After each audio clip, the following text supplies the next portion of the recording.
Presiden Jokowi bagi Raja Midas, apapun yang disentuh. Dari fakta ini, Presiden Jokowi benar-benar sudah melebihi Barack Obama secara pengaruh. Masihkah Anda menghujat Pak Jokowi? Pak Jokowi dinobatkan sebagai presiden modern terbaik, lampaui pengaruh Barack Obama. Ditulis oleh Agus Olowan dari siwa.com. Siapa tidak kenal Pak Joko Widodo?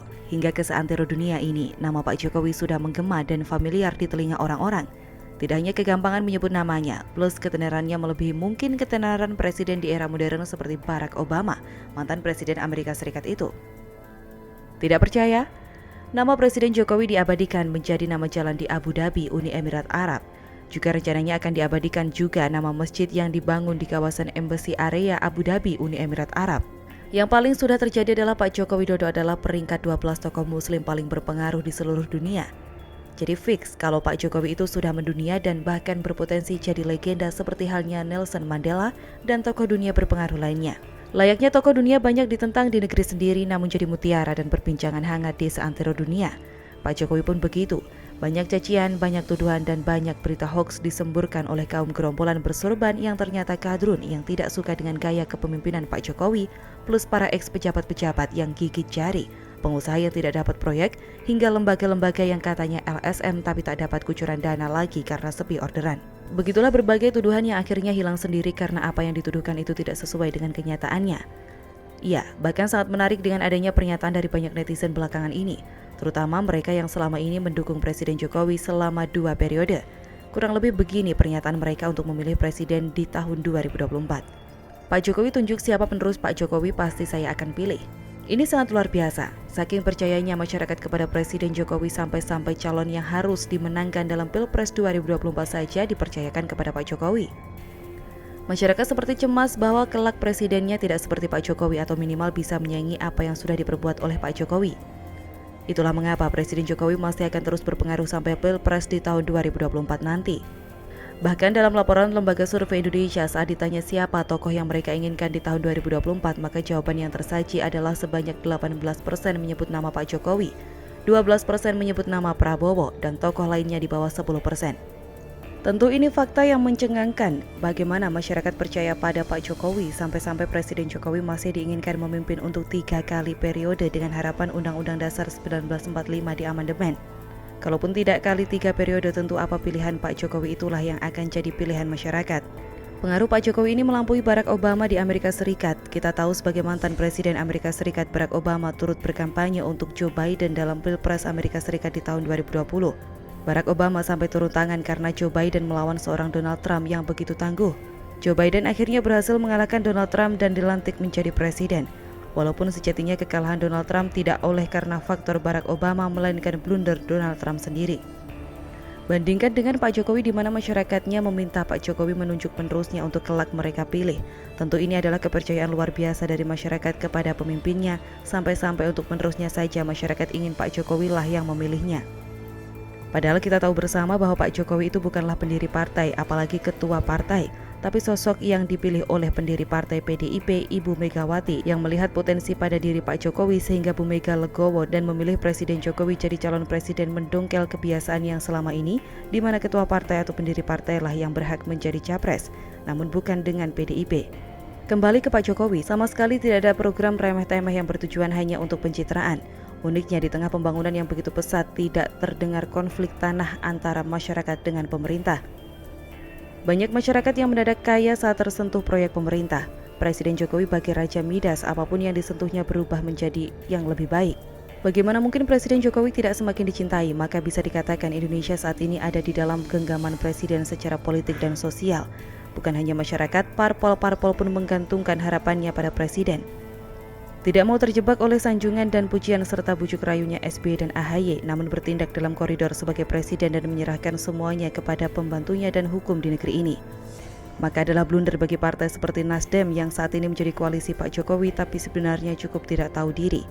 Upaya Nasdem yang sudah mendekati Partai Keadilan Sejahtera hingga Anies Baswedan adalah bentuk ketidaktahuan diri. Kita hanya menunggu waktu saja partai seperti Nasdem ini bangkrut dan runtuh. Dari fakta ini, Presiden Jokowi benar-benar sudah melebihi Barack Obama secara pengaruh.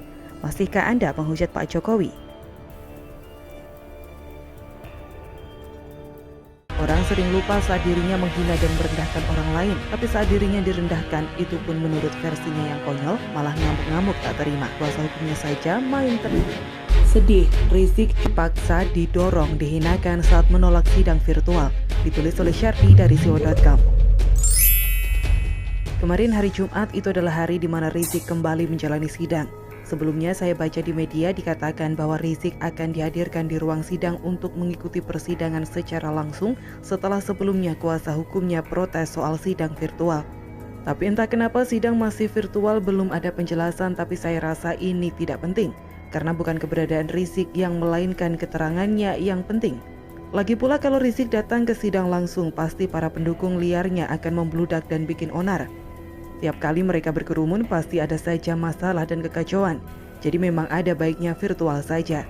Ada sebuah cerita, lebih tepatnya curhatan dari Rizik saat dirinya akhirnya dibawa ke ruangan yang disiapkan untuk mengikuti sidang virtual di Rutan Bareskrim Polri. Saat tiba, Rizik mengeluhkan kepada hakim bahwa dirinya dipaksa dan dihinakan oleh petugas yang membawanya ke ruang sidang. Saya didorong, saya tidak mau hadir. Saya sampaikan ke majelis hakim, saya tidak ridho dunia akhirat. Saya dipaksa, didorong, dihinakan, kata Rizik. Rizik tetap ngotot tidak bersedia mengikuti sidang secara online. Dia bahkan mempersilahkan majelis hakim untuk melanjutkan sidang bila tetap dilakukan secara online tanpa kehadiran dirinya. Sementara itu, hakim menilai Rizik tak bisa dihadirkan ke pengadilan karena berpotensi menimbulkan kerumunan yang besar di tengah pandemi. Apalagi untuk mengamankan jalannya sidang ini, diterjunkan 1.859 personel kepolisian. Ini untuk sidang virtual, bayangkan berapa banyak tambahan personel yang diperlukan jika Rizik hadir langsung di ruang persidangan. Selama pandemi ini, alasan sidang virtual bisa digunakan, dan mungkin bisa dibilang ada bagusnya. Kalau tidak pandemi, tidak ada alasan sidang dilakukan virtual dan pendukungnya malah makin beringas. Mari kita curhat tentang apa yang Rizik curhatkan. Dia merasa dipaksa dan dihinakan. Dipaksa karena tidak mau hadir sidang virtual adalah hal yang wajar. Rizik adalah tersangka dan terdakwa, masih mau merasa imam besar yang mau seenak jidatnya. Rizik ini benar-benar banyak tingkah dan ulah. Mentang-mentang selama ini dipuja pendukungnya, lantas jadi arogan dan tidak boleh ada yang memaksanya. Hakim sempat bertanya apakah Rizik bersedia mengikuti jalannya sidang, tapi Rizik tidak menjawab. Hakim bertanya lagi apakah Rizik tidak mau menjawab, Rizik juga tak memberi jawaban. Hakim mengingatkan Rizik sebagai terdakwa adalah wajib hadir di persidangan. Rizik juga tidak berkata apapun. Hakim pun menganggap Rizik tak mau gunakan hak untuk pembelaan dan terpaksa perintahkan JPU untuk membacakan surat dakwaan. Gaya Rizik sungguh menggelikan, arogan dan tidak tahu etika. Sudah jadi terdakwa pun masih sombong dan melawan. Wajar kalau dia dipaksa ikut sidang. Bandelnya bukan main. Rizik juga mengaku dihinakan. Bukankah melalui kelakuannya sendiri dia yang justru membuat dirinya terhina? Bagaimana dengan ucapannya yang kasar, yang suka marah-marah, bahkan beberapa kali terkesan menghina pemerintah, memaki pihak lain, caci maki siapapun yang dia anggap musuh. Dia sering menghina orang lain lewat kata-kata kasar, tapi sekarang berani curhat dihinakan. Apakah dia mau play victim? Tidak ada yang mau percaya. Kesalahan Rizik sudah bertumpuk. Mau play victim pun tidak akan ada yang mau bersimpati kecuali pendukungnya sendiri.